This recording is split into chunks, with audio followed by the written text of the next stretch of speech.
삶을 변화시키는 생명의 원리 20. 생명의 연결이 어려운 사람들. 첫 번째. 기독교는 역설의 종교입니다.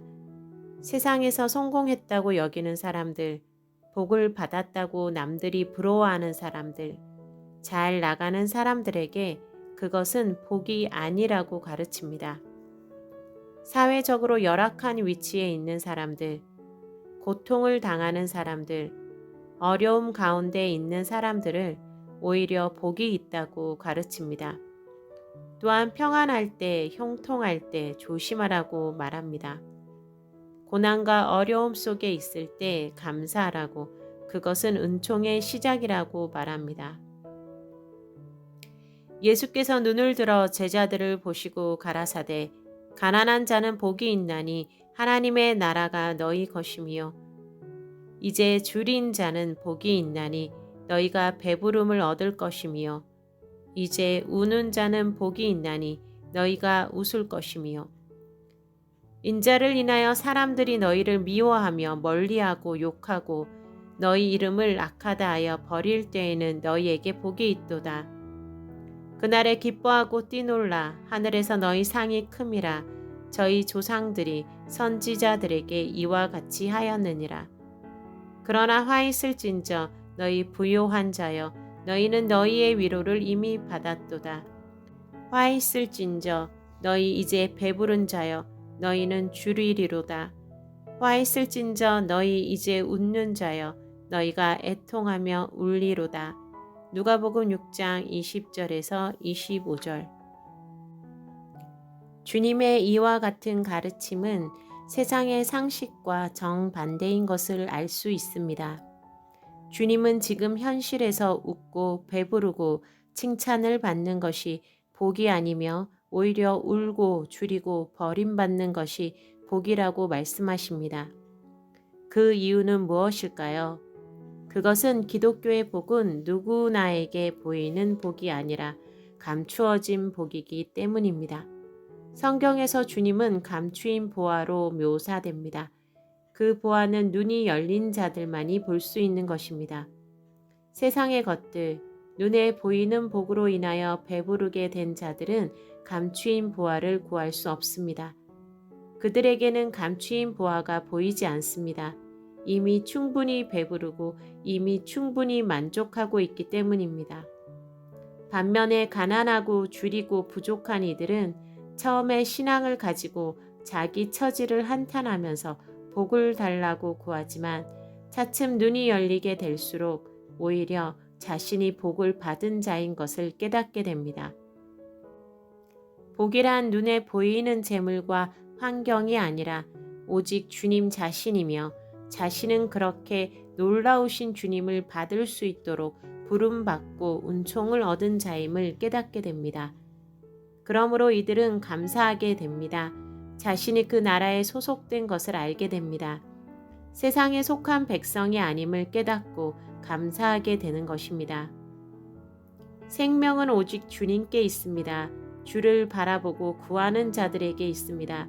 그러므로 그의 생명을 구하며 연결된 이들은 복받은 자들입니다. 그러나 그러한 생명의 연결이 어려운 이들이 있습니다. 그 은혜를 구하지 않으며 주님의 가치, 주님의 보화 되심을 잘 깨닫지 못하는 이들이 있습니다. 이들은 연결이 어려운 사람들입니다.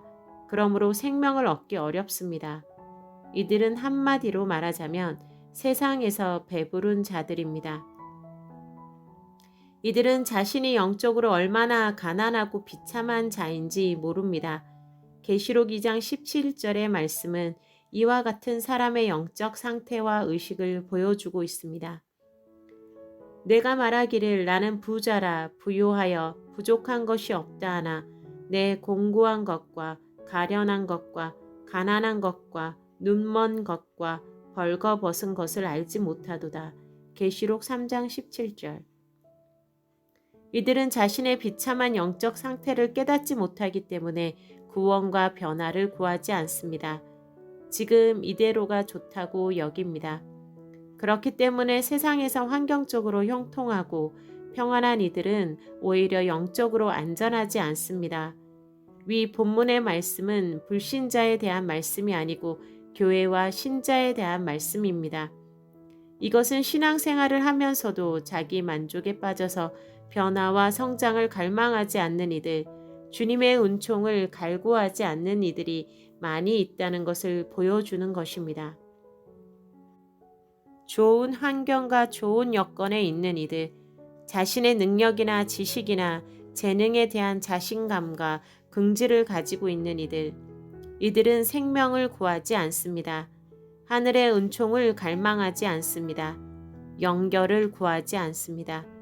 구한다 하더라도 간절하게 구하지 않습니다. 이들은 배가 부른 자들이기 때문입니다. 그러므로 주님은 지금 웃는 자에게는 화가 있다고 말씀하셨습니다. 환경적으로 형통하고 영적으로는 빈곤한 그러한 모습을 저주받은 상태라고 말씀하신 것입니다. 그러한 이들은 세상의 유산을 누리지만 영원한 나라의 유산을 누릴 수 없기 때문입니다. 성경에는 그러한 이들이 수없이 많이 등장합니다. 어려움 속에서 주를 갈망하는 이들도 많이 등장하지만 형통한 여건 속에서 살다가 주를 갈망하지 않은 채 삶을 마치는 비극적인 인물들의 모습도 많이 보여줍니다. 이들은 진정한 실패자라고 할 수 있을 것입니다. 그러한 이들은 연결이 어려운 자들입니다. 다윗의 아들 아도니아는 채용이 심히 준수한 자입니다. 요즘 말로는 얼짱 몸짱이라고 할 수 있는 사람입니다. 그의 자라난 환경은 어떠했는가요? 성경은 말하기를 아버지인 다윗이 한 번도 저에게 네가 어찌하여 그리하였느냐 하는 말로 섭섭하게 한 일이 없었다고 합니다. 야단을 전혀 맞지 않고 자란 것입니다. 그가 만난 모든 사람들은 그의 눈치를 보며 비위를 맞춰 주었습니다. 이스라엘의 영웅인 다윗 왕이 그러할진대 누가 감히 그에게 꾸지람을 할 수 있겠습니까? 그의 삶은 행복이었을까요? 그는 성공한 인생이었을까요? 그는 결과적으로 비참하게 죽었습니다.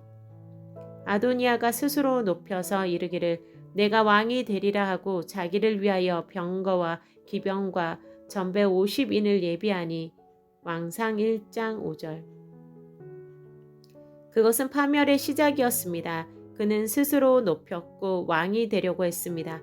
그는 당연히 자신이 왕이 될 것이며 왕이 되기에 합당하다고 생각했습니다. 나중에 나단의 개입과 다윗의 명령에 의해서 솔로몬이 왕이 된 후에도 그는 여전히 왕위는 자기 것이며 다윗 왕을 수종들었던 아비삭을 자기 아내로 삼겠다고 주장합니다. 아버지의 부인을 아내로 삼겠다는 것입니다. 결국 그런 억지를 부리다가 그는 비참하게 죽었습니다. 왜 그렇게 그는 당당했을까요? 다윗의 왕위는 하나님의 선택이었으며 그는 그 자리에 오르기까지 수없이 많은 난관을 통과하였고 죽음을 넘어서는 경험을 하였습니다. 그러나 아도니아는 전혀 그렇지 않았습니다. 그는 언제나 항상 어릴 때부터 대접을 받으며 왕처럼 자랐습니다. 그의 마음속에는 내가 최고라는 인식이 어릴 때부터 형성되었던 것입니다. 그의 고백을 보면 왕위는 당연히 자기 것이었고 이스라엘 전체도 자기 것이었으며 이스라엘 모든 사람들은 자기를 우러러 보았다고 했습니다. 그것은 그가 평소에 어떠한 생각을 가지고 살아왔는지를 보여주는 것입니다. 그는 다윗의 아들 그 누구보다 하나님을 사모하고 갈망하던 사람의 아들이었지만 아버지의 신앙과 영성을 따르지 않았습니다. 주를 간절하게 구하지 않았습니다. 그것은 다윗이 인생의 풍파 속에서 수없이 죽음의 위협을 겪으며 간곡하게 기도하며 주님의 도우심을 구한 삶을 산 반면에 그는 날 때부터 그저 편안한 삶을 살았기 때문입니다. 어릴 때부터 모든 이들이 그를 대우해 주었고 그에게 왕자님이라고 불렀으며 그가 원하던 것이 이루어지지 않는 일은 없었습니다. 그는 배가 불렀고 겸손해야 할 이유가 없었으며 아무것도 부족하지 않았습니다. 그는 그렇게 컸습니다. 부자 아버지, 권세 있는 아버지, 명예를 가지고 있는 아버지를 둔 자녀들은 불리한 면이 있습니다. 그것은 믿음이나 영성의 측면에서도 마찬가지입니다. 다윗도 모세도 사무엘도 아버지들은 영적이었지만 자녀들은 영적이지 않았습니다. 부든 명예든 신앙이든 영성이든 무엇이든 간에 아버지는 씨름하고 투쟁하며 그것을 얻었습니다. 그러나 자녀들은 어릴 때부터 모든 것이 이미 주어진 분위기에서 태어나고 자랐습니다. 이들은 칭찬과 사랑과 인정받음에 익숙해 있습니다. 이들은 배고픔을 모릅니다. 절망을 모릅니다. 갈망의 의미를 모릅니다. 그것은 비극입니다. 그들이 어떤 것을 유산으로 받았다고 해도 그들은 그것을 유지하기 어렵습니다. 스스로 수고해서 얻지 않는 것, 저절로 주어진 것은 유지하기 어려운 것입니다. 다윗은 아마 자녀들에게 기도의 삶을 가르쳤을 것입니다. 그가 평생을 살아가면서 가장 가치 있고 중요하게 여겼던 것을 자식들에게 전혀 전하지 않았다고 보기는 어렵습니다. 그러나 그의 자녀들은 왜 기도해야 하는지 그 이유에 대해서 납득하기 어려웠을 것입니다. 도대체 무엇이 부족해서 기도해야 하는가? 주님의 은혜가 뭐가 그리 달콤하다는 말인가? 아마 그들은 그렇게 생각했을 것입니다. 내적 치유의 사역이 있습니다. 과거를 치유하고 기억을 치유하는 사역이 있습니다. 그것은 어려운 시절의 기억을 치유하고 상처를 치유하고 마음을 회복시키는 사역입니다. 물론 그것은 아름답고 좋은 사역입니다. 사람들은 그러한 치유 사역을 통해서 과거의 아픔들을 씻어버리려고 할 것입니다. 하지만 나중에 깨닫고 나면, 눈이 열리고 나면 자신의 과거에 있었던 많은 아픔들이, 그러한 많은 기억들이 오히려 복이며 하나님의 은총임을 깨닫게 될 때가 올 것입니다. 그것은 나쁜 것이 아니라 훈장과 같은 것이며 고통스러운 어린 시절을 보낸 것은 아름다운 것임을 느끼게 될 때가 올 것입니다. 그 아픔 속에서, 어려움 속에서 우리는 주님을 갈망할 수 있으며 주님과 연결되고 연합할 수 있습니다. 무릇 사모함과 갈망은 고통 속에서 오는 것이지 편안함 속에서 오는 것이 아닙니다. 그러므로 평탄한 환경의 사람이 생명의 근원을 추구하고 연결을 추구하려면 더 많은 깨어 있음이 필요한 것입니다. 그것은 영적으로 오히려 더 불리하고 어려운 여건입니다.